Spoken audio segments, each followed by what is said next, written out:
በስመ አብ ወወልድ ወመንፈስ ቅዱስ አሃዱ አምላክ አሜን። ሰላም ጤና ይስጥልኝ። እንደምን ሰነበታችሁ? በጌታ በኢየሱስ ክርስቶስ ስም ሰላም እላችኋለሁ።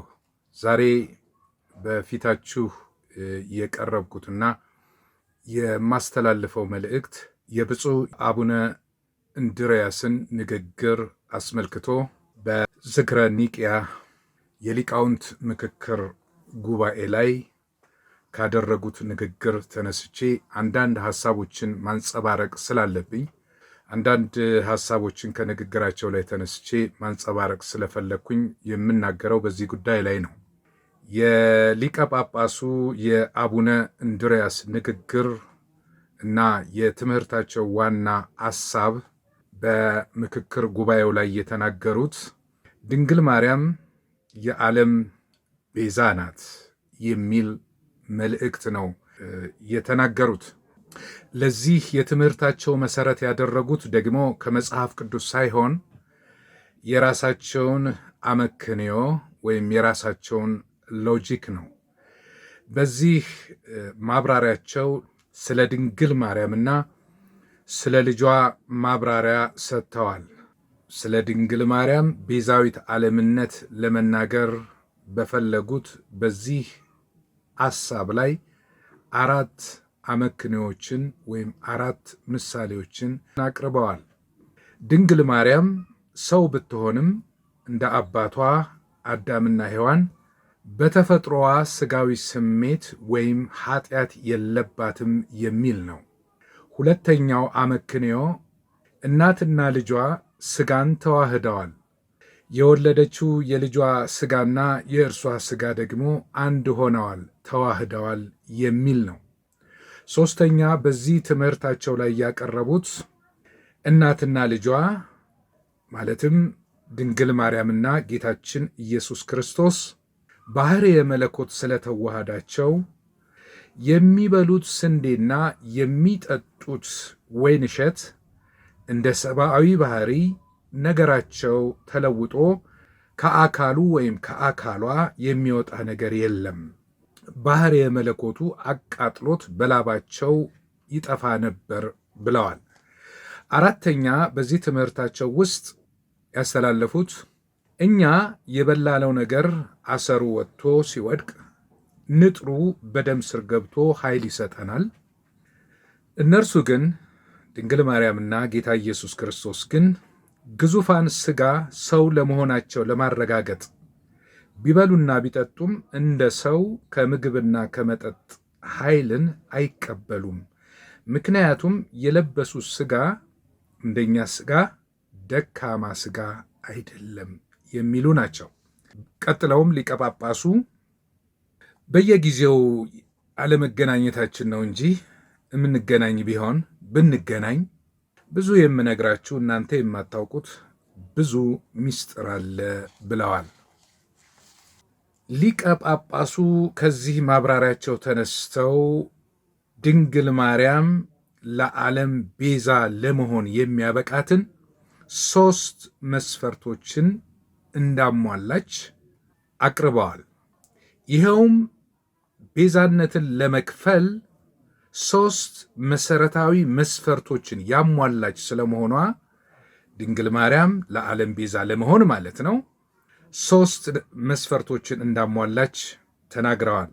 ይሄውም አንደኛ ያለ ኃጢአት መሆን፣ ሁለተኛ ቤዛ ለመሆን አምላክ መሆንን፣ ሶስተኛ ለቤዛነት ዋጋ መክፈልን ቤዛ መሆንን አስፈላጊ ስለሆነ ድንግል ማርያም እነዚህን 3 መስፈርቶች እንዳሟላች ተናግረዋል። እነዚህ 3 ነገሮች ማለትም ድንግል ማርያም ቤዛዊት ዓለም ለመሆን የሚያበቋት 3 መስፈርቶች አንደኛ ንጽሕናን ማለትም ኃጢአት የሌለባት መሆን ስላለባት ንጽሕናን ለማግኘትና ኃጢአት የሌለባት ሆና ለመገኘት በሥላሴ ፊት ቀርባ ንጽሕናን፣ ቅድስናን ከሥላሴ እንዳገኘች ተናግረዋል።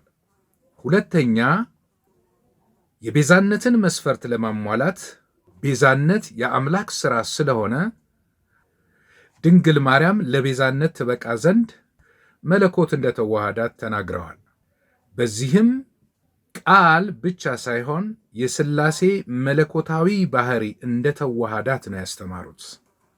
እዚህ ላይ መለኮት ተዋህዷታል ብለው ሲሉ የሥላሴ መለኮታዊ ባህሪ እንደተዋሃዳት አስተምረዋል።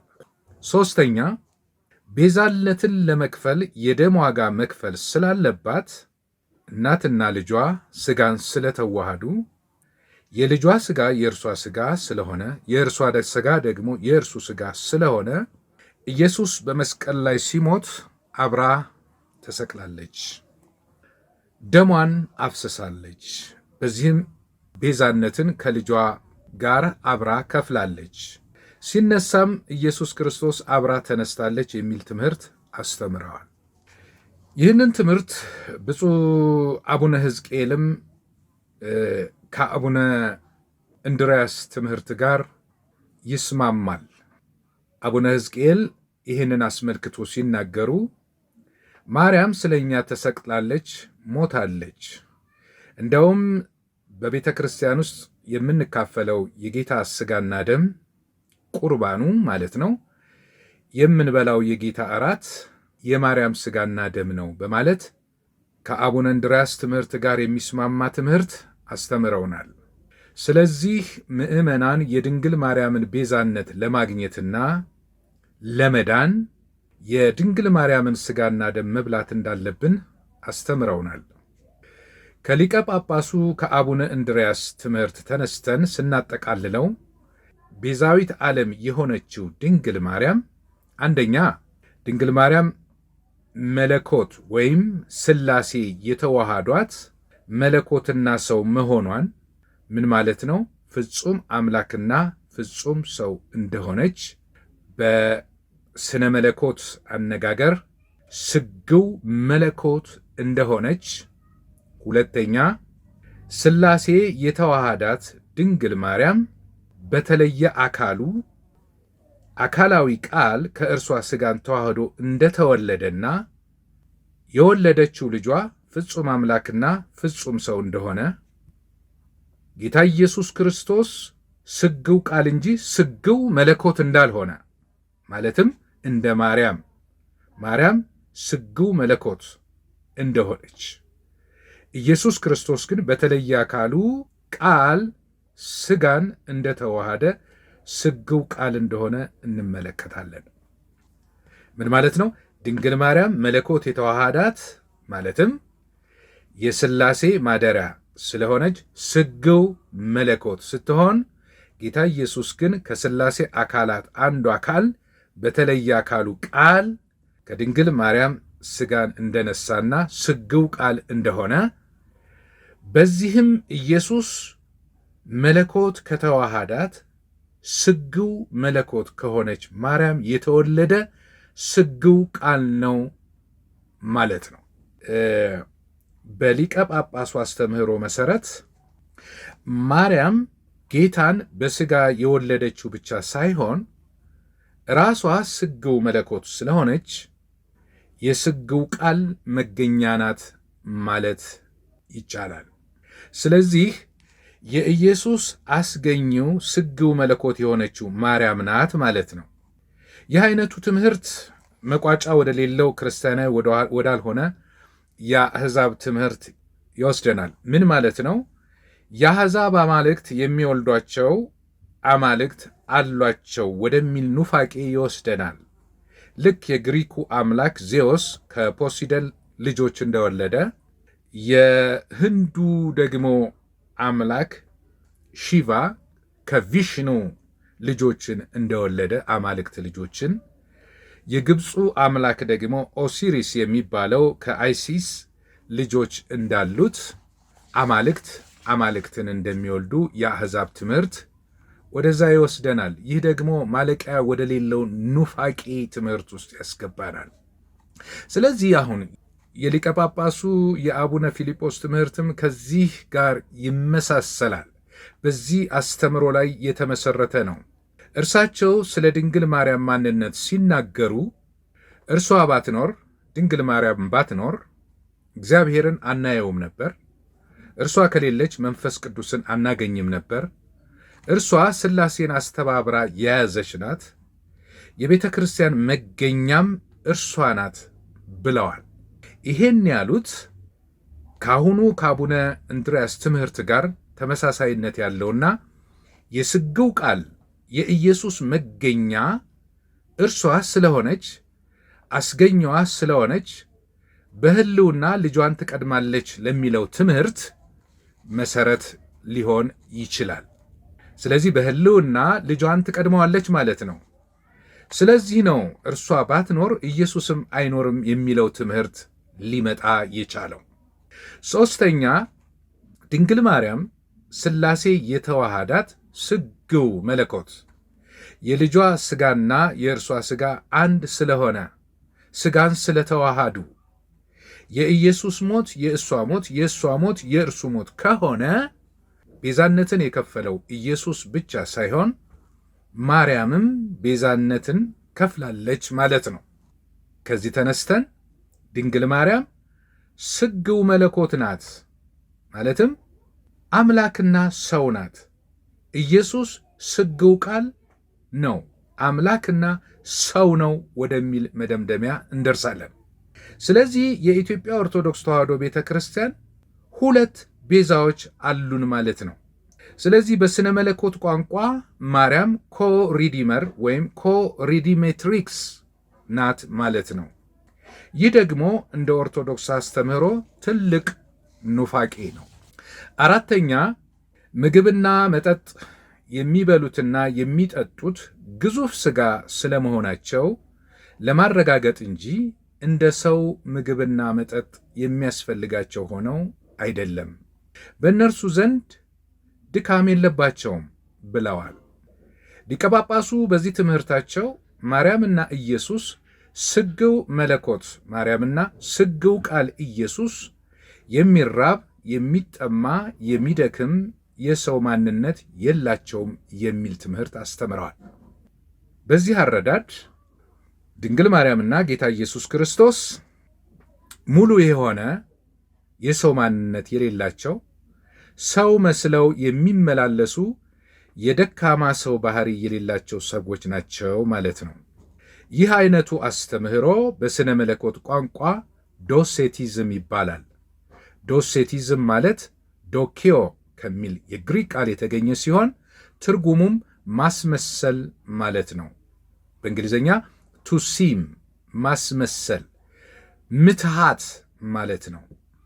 ይህ ደግሞ የምስጢረ ሥጋዌን ትምህርት የሚያበላሽና የሚያፈርስ ነው። የምስጢረ ሥጋዌን ትምህርት ብቻ ሳይሆን የመጽሐፍ ቅዱስን ጠቅላላ የመዳንን ትምህርት የሚያጠፋ የምንታዊነት የግኖስቲሲዝም አደገኛ የክህደት ትምህርት ነው። እንደ ኦርቶዶክስ አስተምህሮ ጌታ ኢየሱስ ከኃጢአት በቀር በነገር ሁሉ እኛን እንደሆነ መጽሐፍ ቅዱስ ይናገራል። ጌታ ኢየሱስ ክርስቶስ የአብርሃምን ዘር እንጂ የመላእክትን ዘር እንኳ አልያዘም። ጌታ ኢየሱስ ሰው ሲሆን የሰውን ሙሉ ባህሪ ከኃጢአት በቀር እንደተዋሃደ መጽሐፍ ቅዱስ ያስተምረናል። የቤተ ክርስቲያናችን አብይ ትምህርት ነው። ስለዚህ ጌታችን ኢየሱስ ክርስቶስ ሕመማችንን ታሟል፣ ስቃያችንን ተሰቃይቷል፣ ሞቷል፣ ተነስቷል።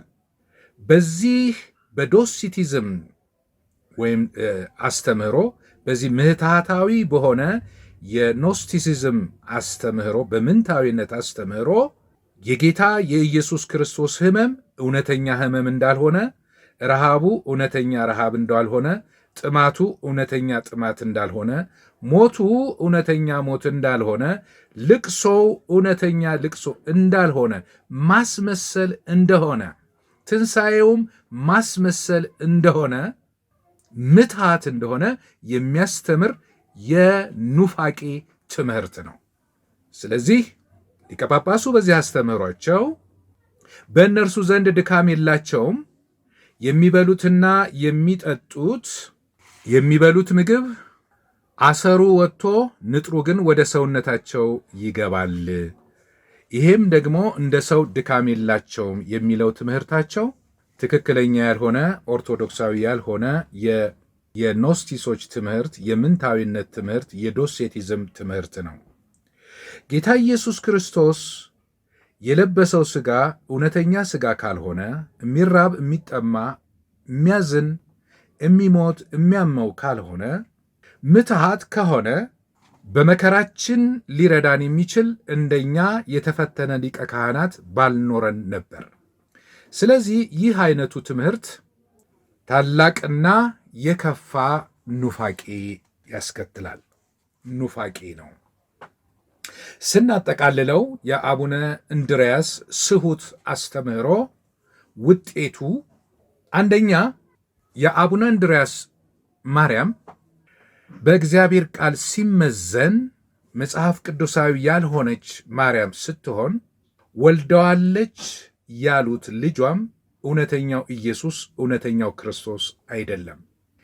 የአቡነ እንድርያስ ማርያም ስግው መለኮት የሆነች ስግው ቃልን የወለደች ከልጇ ሥጋ ጋር ተዋህዳ የተሰቀለችና የሞተች ከልጇ ጋር እኩል አዳኝ ሆና ቤዛነትን የከፈለች ምናልባትም የስግው ቃል አስገኝ ስግው መለኮት ከስግው ቃል በሕልውና የምትቀድም ሌላዋ ማርያም እንጂ በመጽሐፍ ቅዱስ ላይ የተገለጠችው እውነተኛዋ ማርያም አይደለችም።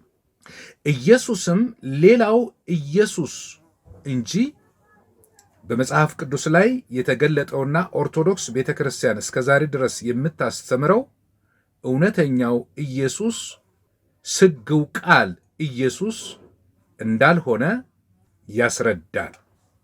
ይህ ማለትን ማለት ነው የሊቀ ጳጳሱ ኢየሱስ ሌላው ኢየሱስ፣ የሊቀ ጳጳሱ ማርያም ሌላዋ ማርያም ናት ማለት ነው። ምን ማለት ነው? ይህችኛዋ ማርያም ከልጇ ጋር አብራ ተሰቅላ የሞተችና የተነሳች ስትሆን ከልጇ ትንሣኤ በኋላ ደግሞ እንደገና በሲኦል ያሉትን ነፍሳት ለማዳን ስትል ልጇ እባክሽ ሙችላት ብሎ ስለለመናት በተአምረ ማርያም ላይና በነገረ ማርያም ላይ እንደሚገለጠውና በቤተ ክርስቲያናችን ውስጥ አንዳንድ መምህራን እንደሚያስተምሩት በልጇ ልመና የሞተችና የተነሳች ከሲኦል ያኑትን ነፍሳት ያዳነች ሌላዋ ማርያም ናት። ኦርቶዶክሳዊቷ ማርያም፣ መጽሐፍ ቅዱሳዊቷ ማርያም አይደለችም።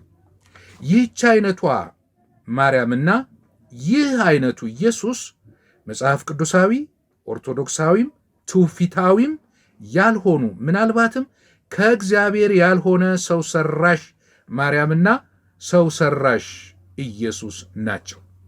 ስለዚህ ይህ አይነቱ ትምህርት ኑፋቄ ብቻ ሳይሆን አጋንንታዊ ስለመሆኑ ምንም ጥርጥር የለውም። በመጨረሻም ዚክረ ኒቅያ የሊቃውንት ምክክር ጉባኤ በቤተ ክርስቲያናችን ውስጥ ባሉ በስርዋጽ በገቡና ስህተት ባለባቸው መጽሐፍት ላይ የአርትዖት ሥራ እንዲሠራ እንዲሁም የትምህርት ሕጸጽ አለባቸው በተባሉ ሊቃነ ጳጳሳት ላይ ትምህርታቸው ተመርምሮ ለሲኖዶሱ ውሳኔ እንዲቀርብ ውሳኔ መተላለፉ ይታወሳል። ስለዚህ አቡነ እንድርያስ የሊቃውንት ጉባኤው የበላይ ጠባቂና ሊቀ ጳጳስ መሆናቸው ይታወቃል። ታዲያ እንዲህ ያለ ትምህርት በሚያስተምሩ ሊቀ ጳጳስ በሚመራ የሊቃውንት ጉባኤ አማካኝነት እውነተኛውን የኦርቶዶክስ ትምህርትና አጋንንታዊ ትምህርት መለየት ይቻላልን? አይቻልም። እኔ በዚህ ውስጥ 3 ነገሮችን ለሊቃውንት ጉባኤውና ለቅዱስ ሲኖዶሱ ማሳሰብ እፈልጋለሁ።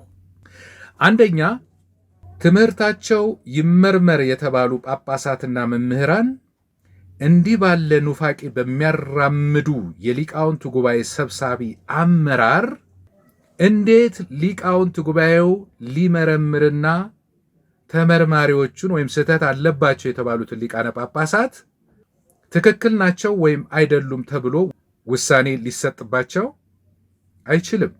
ምናልባት ውሳኔ ቢሰጥ እንኳ ውሳኔው ከወዲሁ ትክክለኛ እንደማይሆን የተረጋገጠ ነው።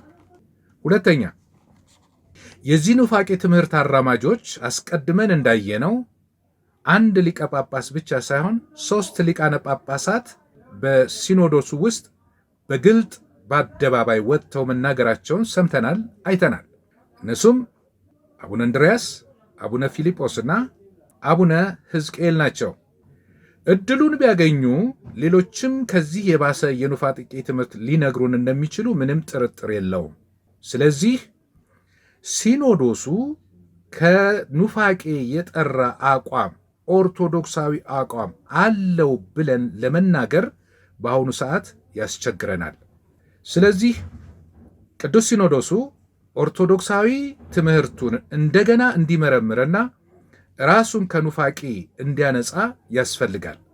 ሶስተኛ፣ በዚህ አይነት ሲኖዶስ የምትመራንና ይህን አይነት የኑፋቄ ትምህርት በአደባባይ የማታወግዝ ቤተ ክርስቲያን ኦርቶዶክሳዊት ቤተ ክርስቲያን ናት ብሎ ለመቀበል እጅግ ያስቸግራል።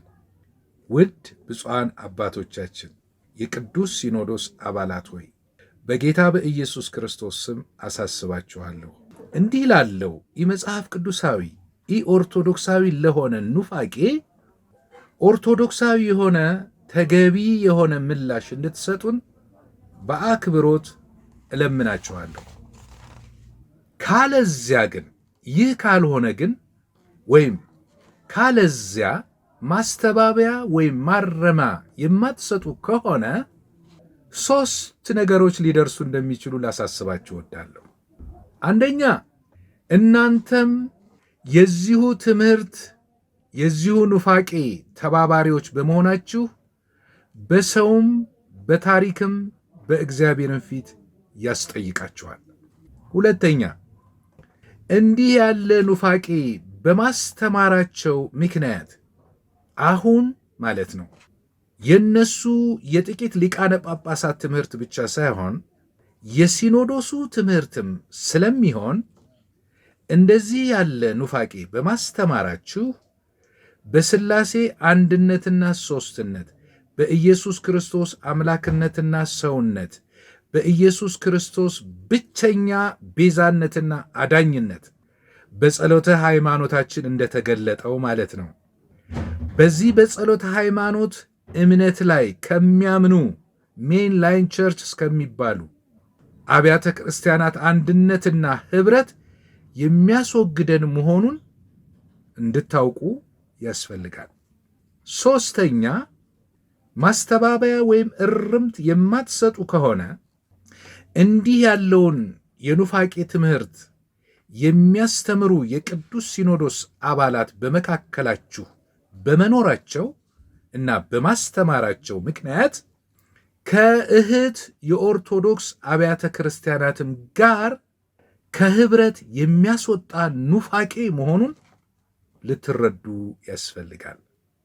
እንግዲህ ይሄንን ተረድታችሁ ዘመኑን ልናስተውል ይገባናል። ምን ማለት ነው?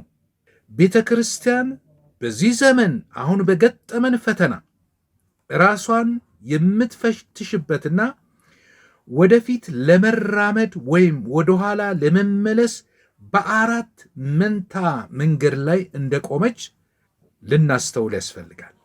ይሄውም አንደኛ፣ ሕዝባችን በመዳንና በመጥፋት መካከል ስላለ ለዚህ በመዳንና በመጥፋት መካከል ላለው ለምትመሩት ሕዝብ የመዳንን መንገድ ልታሳዩት ይገባል። ሁለተኛ፣ ቤተ ክርስቲያናችን በመውደቅና በመነሳት ላይ ስላለች በዚህ ሰዓት ለቤተ ክርስቲያናችን ትንሣኤ ምክንያት ልትሆኑ ይገባል። ሦስተኛ፣ ከማን ጋር መተባበር እንዳለባችሁ የምትገለጡበትና የምትገልጡበት ጊዜ ላይ እንዳላችሁ መረዳት ያስፈልጋል። ምን ማለት ነው? ከእግዚአብሔር ጋር ወይም ከዓለምና ከሰይጣን ጋር ልትተባበሩ የምትችሉበት ዘመን ላይ ስለሆነ ከእግዚአብሔር ጋር ኅብረት እንዳላችሁ ልትገልጡ ያስፈልጋል። አራተኛ፣ የቤተ ክርስቲያናችንን ታሪክ ልታስቀጥሉ ወይም ልታቆሙ የምትችሉበት መንገድ ላይ ነው ያለነው። የቤተ ክርስቲያናችን ታሪክ ልታስቀጥሉ ወይም ልታጠፉ በምትችሉበት መንገድ ላይ ስለቆምን ቤተ ክርስቲያናችን በታሪኳ በኦርቶዶክስነቷ ልትቀጥል በምትችልበት መንገድ ላይ እንድትመሩን በጌታ በኢየሱስ ክርስቶስ ስም ጠይቃችኋለሁ። ስለዚህ ይህን ዕድል ተጠቅማችሁ ለዚህች ቤተ ክርስቲያን እናንተን ተስፋ አድርጎ ትመሩናላችሁ ብሎ ለሚጠባበቃችሁ የኢትዮጵያ ኦርቶዶክስ ተዋሕዶ ቤተ ክርስቲያን በብዙ ሚሊዮን ለሚቆጠረው ምዕመን መፍትሄ የምትሰጡበትን ጥበብ እግዚአብሔር እንዲሰጣችሁ ጸሎቴ ነው። አባቶቼ ሊቃነ ጳጳሳት፣ ብፁዓን አባቶቼ፣ እኔ ይሄንን የተናገርኩት ለሳምንት ያህል በውስጤ ይሄ ነገር ተቀምጦ ልናገረው አልናገር ልትወው እያልኩኝ አመንትቼ መጨረሻ ላይ ሰላም ስላላገኘው ይሄንን መናገር ስላለብኝ ይሄንን ተናግሬያለሁ። ይሄንን የተናገርኩት አባቶቼን ለመናቅና ለመዳፈር ሳይሆን ያለው ጥፋትና የሕዝባችን ሰቆቃና ጥያቄ መልስ የምትሰጡ አባቶቼ እናንተ ስለሆናችሁ ያስተማራችሁኝም እናንተ ስለሆነ እኔም የቤተ ክርስቲያን አባል ስለሆንኩኝ ይሄንን ጉዳይ ለመናገር ግድ ሆኖብኛል። እግዚአብሔር ለኢትዮጵያ ኦርቶዶክስ ተዋሕዶ ቤተ ክርስቲያን ምሕረቱንና ቸርነቱን እንዲያበዛ፣ ተሳስተዋል ላልናቸውም አባቶቻችን ደግሞ እግዚአብሔር ማስተዋልና ጥበብን እንዲሰጣቸው እግዚአብሔር አምላካችን ምሕረቱንና ቸርነቱን ለሕዝባችን ሁሉ ለሀገራችን ሁሉ እንዲያደርግ የእግዚአብሔር ቅዱስ ፈቃድ ይሁን። አሜን። ወስብሐት ለእግዚአብሔር። አሜን።